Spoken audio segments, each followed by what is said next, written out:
Hey everyone, welcome back to the channel. In today's video, how to easily connect your Shopify store to your YouTube channel so you can start showcasing your products directly on your content. Let's get started. First, log in to your Shopify admin dashboard and navigate to the left-hand menu. From there, click on Apps.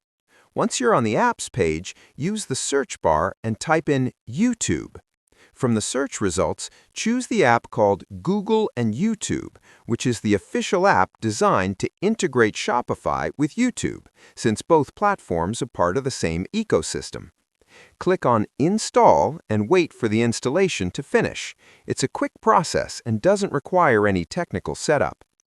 After the app is installed, you'll be prompted to connect your YouTube account. Simply sign in using your existing YouTube credentials and allow the necessary permissions so the app can sync properly. These permissions allow your Shopify products to be linked with your YouTube channel and content.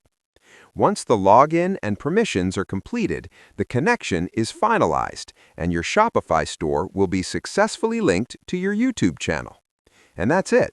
This is how you can connect your Shopify store to your YouTube channel. If you found this video helpful, don't forget to like, share, and subscribe for more tutorials like this. Thanks for watching, and I'll see you in the next video.